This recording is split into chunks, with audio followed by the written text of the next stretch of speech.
अस्सलामुअलैकुम, welcome to our channel. तो आज की इस वीडियो के अंदर हम ज़मीन की पैमाइश लेते वक्त जो मुख्तलिफ इकाइयाँ इस्तेमाल की जाती हैं उसके बारे में देखेंगे। तो अगर आप भी ज़मीन की पैमाइश करना सीखना चाहते हैं तो ये वीडियो आपके लिए काफ़ी फ़ायदेमंद हो सकता है। तो वीडियो को लास्ट तक देखिएगा ताकि आपको इनकी मुकम्मल समझ आ सके। तो चलिए स्टार्ट करते हैं।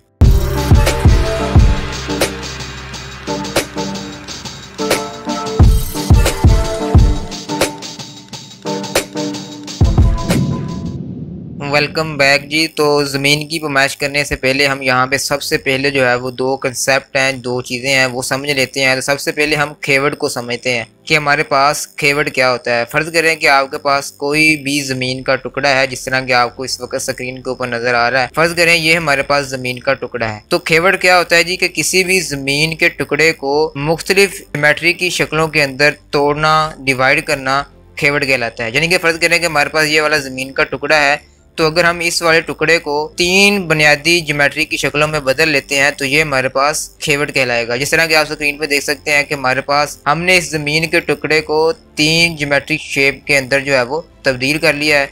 तो यहाँ पे हमारे पास पहली शेप जो है वो हमारे पास खेवड़ ए कहलाएगी, दूसरी शेप जो होगी वो हमारे पास खेवड़ बी कहलाएगी और तीसरी शेप जो है वो हमारे पास खेवड़ सी कहलाएगी।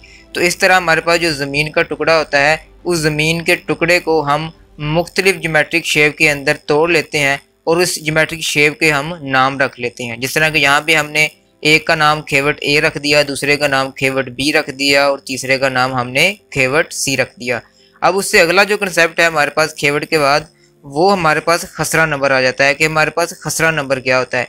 अब हम क्या करते हैं कि हमारे पास जो एक खेवड़ होता है, इस खेवड़ को हम मुख्तलिफ मजीद ज्योमेट्रिक शेप्स के अंदर डिवाइड कर लेते हैं। यानी कि अब हम खेवड़ ए को या खेवड़ बी को या कोई भी खेवड़, चाहे वो हमारे पास खेवड़ सी हो, उसको हम मजीद प्लाट्स के अंदर यानी कि मजीद ज्योमेट्रिक शेप्स के अंदर डिवाइड करेंगे तो उनको हम खसरा नंबर कहते हैं। फर्ज किया कि हमने इनको जो है वो प्लाट्स के अंदर तकसीम कर लिया है। तो आप यहाँ पे देख सकते हैं कि हमने खेवड़ ए, खेवड़ बी और खेवड़ सी को मुख्तलिफ जो है वो ज्योमेट्रिक शेप्स के अंदर जो है वो डिवाइड कर लिया है। तो यहाँ पे आप देख सकते हैं कि जो खेवड़ ए था उसके अंदर यहाँ पे हमने 4 प्लाट बना लिए हैं और जो खेवड़ बी था उसके अंदर हमारे पास 3 प्लाट हैं और इसी तरह खेवड़ सी के अंदर भी हमारे पास 3 प्लाट हैं।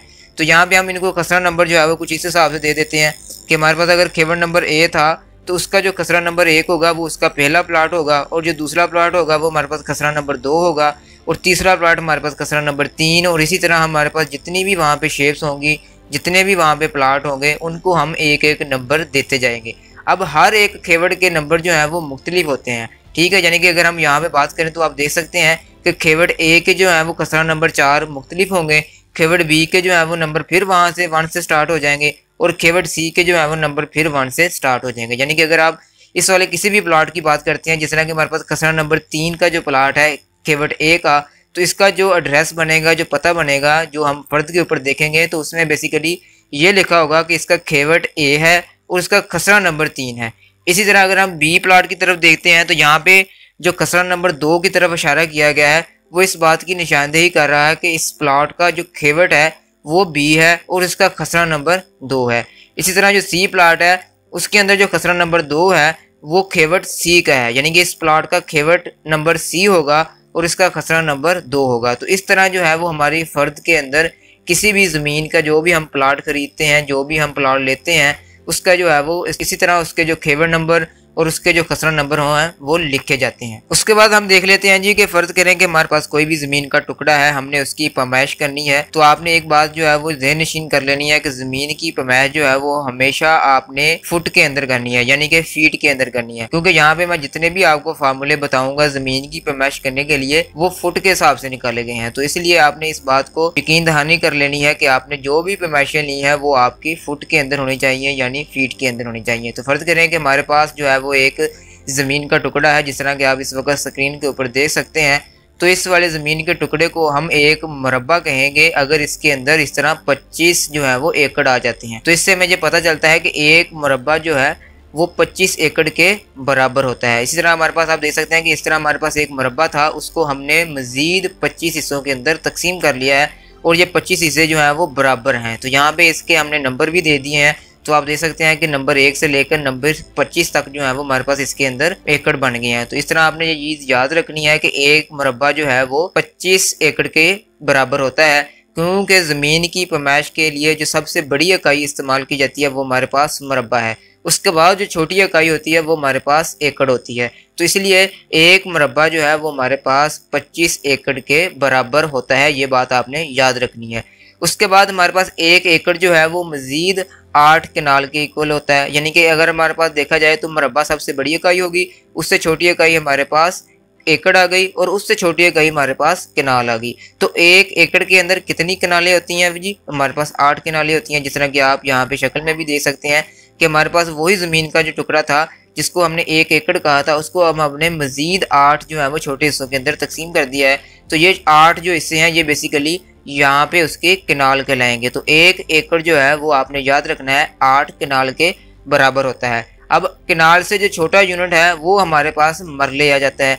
तो आपने याद रखना है कि एक कनाल जो है वो 20 मरलों के बराबर होती है। तो अगर हमारे पास फ़र्ज़ किया कि ये हमारे पास जो फिगर दी गई है वो हमारे पास एक कनाल की है, तो इस एक कनाल को हम मज़ीद जो है वो 20 छोटे हिस्सों में डिवाइड कर सकते हैं। उन मज़ीद छोटे हिस्सों को हम मरले कहेंगे। तो एक कनाल के अंदर हमारे पास कितने मरले हो जाते हैं जी? 20 मरले हो जाते हैं।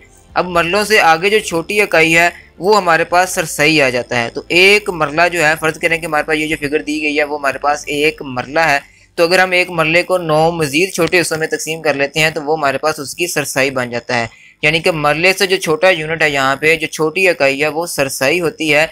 तो एक मरला जो है वो 9 सरसाइयों के बराबर होता है। तो यहाँ पे हमने क्या सीखा जी कि सबसे बड़ा इकाई जो है वो हमारे पास मरबा होती है, उससे छोटी इकाई हमारे पास एकड़ होती है, एकड़ से छोटी इकाई हमारे पास कनाल होती है, कनाल से छोटी इकाई मरला होती है और मरला से छोटी इकाई जो है वो हमारे पास सरसाई होती है। तो आपने याद रखना है कि अगर हम एक मरले की बात कर रहे होते हैं तो वो 9 सरसइयों के बराबर होता है। अगर हम एक एकड़ की बात कर रहे होते हैं तो वो 8 कनालों के इक्वल होता है। और अगर हम एक कनाल की बात कर रहे होते हैं तो वो 20 मरलों के बराबर होता है। और एक मरबा जो है वो हमारे पास 25 एकड़ के बराबर होता है। अब हम यहाँ पे देख लेते हैं कि अगर हमने किसी भी प्लॉट के जो है वो मरले निकालने हो तो एक मरला जो है वो कितने स्क्वायर फीट के बराबर होता है। यानी कि एक अगर हमारे पास प्लॉट दे दिया जाए जिसकी परमिशन जो है वो हमारे पास फुट के अंदर हो, तो हमने ये चेक करना हो कि एक मरला जो है वो कितने स्क्वायर फुट के बराबर है। तो वो आपने याद रखना है जी कि एक मरला जो है वो हमारे पास 272.25 स्क्वायर फीट के बराबर होता है। ठीक है जी। तो ये बात आपने यकीन दहानी कर लेनी है, ये बात आपने अपने जहन में बैठा लेनी है कि एक मरला जो है वो हमारे पास 272.25 फीट स्क्वायर के बराबर होता है। तो अगर आपके पास एक किनाल का रकबा निकालना चाहेंगे तो एक किनाल के अंदर 20 मरले होते हैं, तो 20 को हम 272.25 के साथ मल्टीप्लाई कर देंगे तो इस तरह हमारे पास एक किनाल का रकबा जो है वो स्क्वायर फीट के अंदर आ जाएगा। अब लास्ट के ऊपर हम एक सबसे जो छोटा यूनिट है हमारे पास ज़मीन की पैमाइश का वो सरसाई होता है। तो एक सरसाई जो है वो कितने स्क्वायर फीट के बराबर होता है वो भी हम देख लेते हैं। तो फ़र्ज़ किया है कि आपके पास जो है वो एक ज़मीन का टुकड़ा है जिसकी जो लंबाई है वो 5.5 फुट है और उसकी जो चौड़ाई है वो भी 5.5 फुट है। तो अगर एक हमारे पास ऐसा ज़मीन का टुकड़ा हो जिसकी लंबाई 5.5 फुट हो और उसकी चौड़ाई 5.5 फुट हो, तो अगर आप इन दोनों को मल्टीप्लाई करते हैं तो आपके पास जो जवाब आएगा वो 30.25 स्क्वायर फीट आ जाएगा। तो एक सरसई जो है वो हमारे पास 30.25 स्क्वायर फीट के बराबर होती है। यानी कि अगर आप 272.25 को 30.25 पे तकसीम करते हैं तो हमारे पास जो आंसर आता है वो 9 आता है, जो कि हमने पहले भी डिस्कस किया है कि एक मरला जो है वो 9 सरसइयों के बराबर होता है। यानी कि अगर हम 272.25 को 9 पे तकसीम करेंगे तो हमारे पास 30.25 आ जाता है, जो कि हमें ये बता रहा होता है कि एक सरसई के अंदर कितना स्क्वायर फीट रकबा मौजूद होता है। तो इस तरह जो है वो हमारे पास ज़मीन की पैमाइश जो है वो मुख्तलिफ यूनिट्स के अंदर की जाती है। तो मैं उम्मीद करता हूँ कि आपको जो है वो इन यूनिट्स की, इन इकाइयों की अच्छे तरीके से समझ आ चुकी होगी और आप अपनी ज़मीन की पैमाइश जो है वो इन्हीं इकाइयों के अंदर कर सकते हैं। तो इस तरह की मज़ीद प्लाट्स के मरले निकालने की वीडियो देखने के लिए हमारे वीडियो को लाइक और शेयर ज़रूर कीजिएगा और हमारे चैनल को सब्सक्राइब करें ताकि आपको मज़ीद इस तरह की वीडियो जो है वो मिल सकें। तो इंशाल्लाह मिलते हैं जी फिर नेक्स्ट वीडियो में।